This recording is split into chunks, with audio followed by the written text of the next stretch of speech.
बनाई। और मैं कहना चाहता हूँ, अभी तो ये शुरुआत है।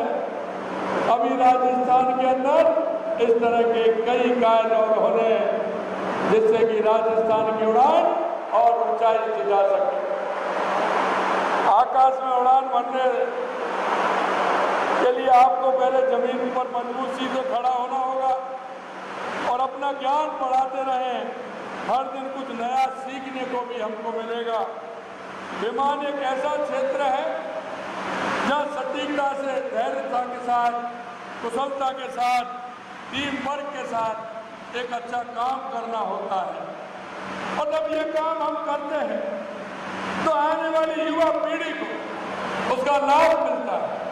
वो युवा पीढ़ी देखती है कि मेरे सपनों का राजस्थान कैसा हो, मेरे सपनों का भारत कैसा हो। और उनकी उस उड़ान के साथ साथ उनके हौसले की उड़ान भी होती है। इसलिए ये कार्यक्रम बहुत ही सुखद और सुबह की अनुभूति हमारे राजस्थान को दिलाएगा। यही नहीं, एक विमान चालक दल के सदस्य के रूप में आप यात्रियों की जिंदगी के लिए भी जिम्मेदार होते हैं।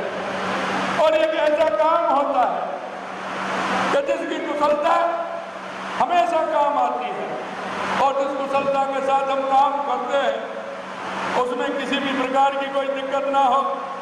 इसके लिए आप अपना एक रोल मॉडल भी होंगे। इसलिए अपने आचरण और व्यवहार और अपनी कार्यशैली और कुशलता के कारण हम एक अच्छे पायलट भी यहाँ से दे पाएंगे जो देश नहीं दुनिया के अंदर वो अपना हुनर दिखाने का काम वो लोग करेंगे। विमान केवल साधन नहीं है बल्कि ये विकास का इंजन भी है। हम ये माने कि विमान एक साधन है, हमें आने जाने का है, लेकिन ये विकास का इंजन भी है। ये हमारे प्रदेश को दुनिया से जोड़ने का काम भी करेगा, रोजगार के अवसर पैदा भी करेगा। और मैं कहता हूँ कि आर्थिक मजबूती प्रदान करने का काम ये हमारा करेगा। मैं इतना ही कहना चाहता हूँ, केंद्र सरकार प्रधानमंत्री जी के नेतृत्व में हमारा देश आगे बढ़ रहा है और हम कहते हैं कि हमारे अंदर विकसित भारत की कल्पना है और विकसित भारत की कल्पना के साथ साथ विकसित राजस्थान की कल्पना है। मैं सभी से कहना चाहता हूँ, विशेषकर युवाओं से कहना चाहता हूँ कि आइए, सपनों की उड़ान के लिए आपको मैदान खाली है। आप आइए, अपने उड़ान के साथ साथ अपने कर्म को आधार मानते हुए कर्म और बुद्धि कौशल से आप उन उड़ाइयों को, ऊंची उड़ान के जो सपने हैं उनको भी आप पूरा कर सकते हैं। क्षेत्रीय समानता को बढ़ावा देने के लिए कि हमें काम करना है।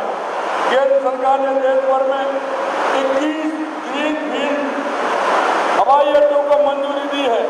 यात्री क्षमता बढ़ाने के लिए टर्मिनल का संचालन भी हो। मेरे को बताया गया है कि इसको और बड़ा करने के लिए किशनगढ़ एयरपोर्ट को हमें कुछ जमीन की आवश्यकता है। मैं आपसे कहना चाहता हूँ कि किशनगढ़ एयरपोर्ट को आगे बढ़ाना है, जमीन ही नहीं, अगर कोई और आवश्यकता होगी उसको भी हमारी सरकार पूरा करेगी। ये हम विश्वास दिलाते हैं। जिसके अंदर हौसले हो, हम उन हौसलों को बढ़ाना चाहते हैं।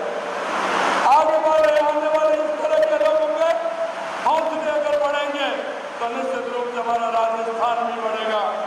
मैं आपसे इतना कहना चाहता हूँ, क्षेत्रीय समानता बढ़ाने को 2016 में उड़ान यानी पूरे देश का आम नागरिक योजना शुरू की गई, जिसमें 141 लाख से ज्यादा घरेलू यात्री इसका फायदा भी उठाएंगे। केंद्र सरकार की इन पहलों में आज भारत तीसरा सबसे बड़े घरेलू विमानन बाजार में दुनिया का सबसे बढ़ता हुआ, तेजी से बढ़ता हुआ बाजार बनने जा रहा है, जो हमारे भारत अपनी ऊंचाइयों को छू रहा है। भारतीय हवाई अड्डों पर कुल यात्राओं की संख्या हर साल 15% बढ़ती जा रही है। ये हमारे लिए सुखद है कि हमारे भारतीय यात्रियों की संख्या हमेशा हर साल 15% बढ़ रही है। ये सालाना 37 करोड़ 6 लाख तक पहुंच रही है। लगातार इसकी संख्या बढ़ने का काम हो रहा है। अंतर्राष्ट्रीय हवाई यात्राओं की संख्या तो 22% की दर से बढ़कर 7 करोड़ हो चुकी है। वो बहुत बड़ी संख्या होने जा रही है। हवाई अड्डों पर एयर कार्गो भी 7% की दर से बढ़ा है और ये 33,07,000 टन भी हो गया है। आर्थिक गतिविधियों में बढ़ोतरी के लिए पर्यटन, खर्चों का अधिक आय और इससे हमारे राजस्थान का पर्यटन भी बढ़ेगा, हमारा उद्योग भी बढ़ेगा और हमारी जो किशनगढ़ की मंडी है ये भी आप देखते हैं, ये दुनिया की इतनी बड़ी मंडी है कि दुनिया के व्यापारी किशनगढ़ की मंडी में आते हैं, इसलिए हमारा यहाँ का व्यापार भी बढ़ेगा। आप सब जानते हैं राजस्थान पर्यटन की दृष्टि से आप देखते हैं चाहे हमारा जैसलमेर हो, बाड़मेर हो, उदयपुर हो, बांसवाड़ा हो, हमारा सवाई माधोपुर का अभ्यारण्य हो, हमारा अलवर का अभ्यारण्य हो, भरतपुर की बर्ड सेंचुरी हो, हमारे पुराने महल हो, हमारे किले हो, पर्यटन की दृष्टि से हमारा राजस्थान बहुत आगे है। मैं आपको कहना चाहता हूँ यही नहीं, ये आज प्रारंभ हुआ है।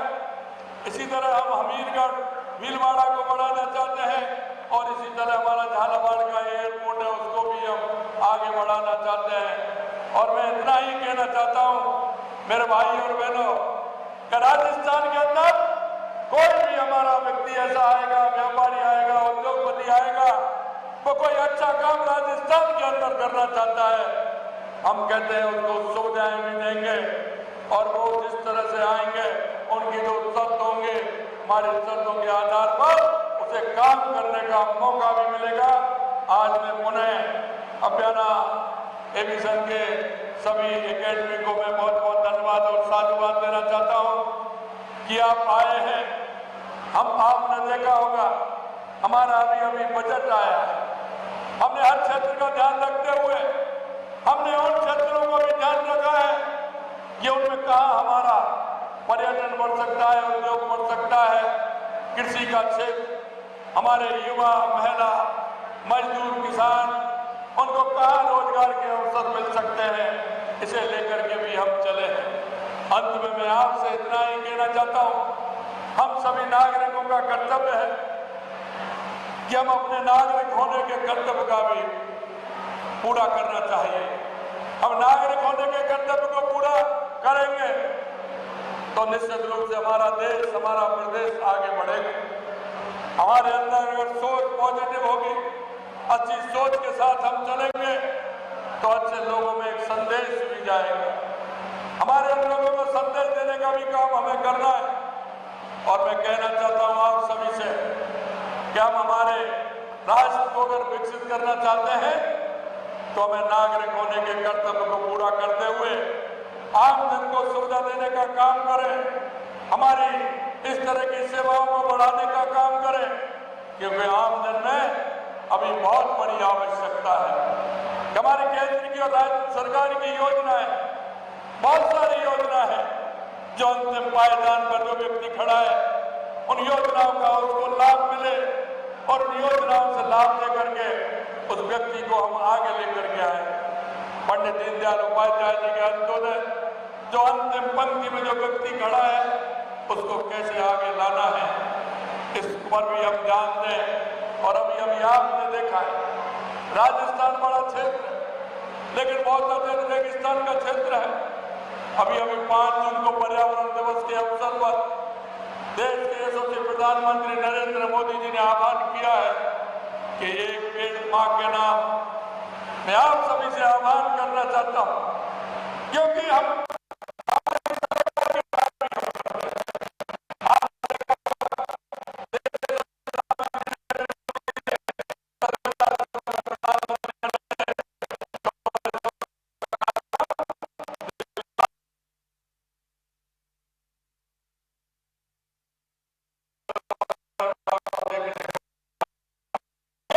भाई और बहनों, आप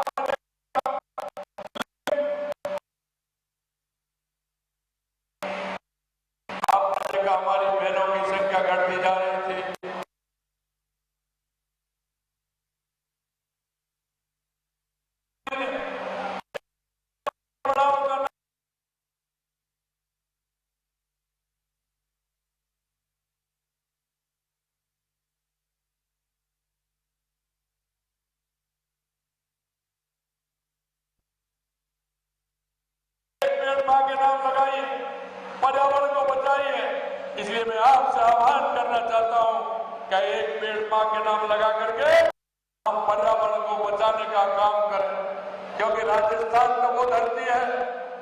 आपने देखा होगा मां अमृता देवी ने 365 बहनों के साथ अपने आप को वृक्षों के लिए कुर्बान कर दिया। इसलिए हम पर्यावरण का ध्यान रखते हुए हम माननीय प्रधानमंत्री जी ने जो हमको एक पेड़ मां के नाम का जो आह्वान किया है उसे हमें पूरा करना है। अंत में एक अच्छे काम के लिए आप सभी लोग यहाँ आए, मैं पुणे अकेडमी को भी धन्यवाद देना चाहता हूँ, आप सभी को धन्यवाद देना चाहता हूँ। मंच पर विराजमान हमारे अध्यक्ष जी से लेकर के सांसद जी तक हमारे मंत्रिमंडल के साथी और आप सबको बहुत बहुत धन्यवाद। एक अच्छे काम की शुरुआत हुई है और अच्छा काम शुरू हुआ है, उससे पहले वर्षा भी हुई है, इसके लिए मैं आपको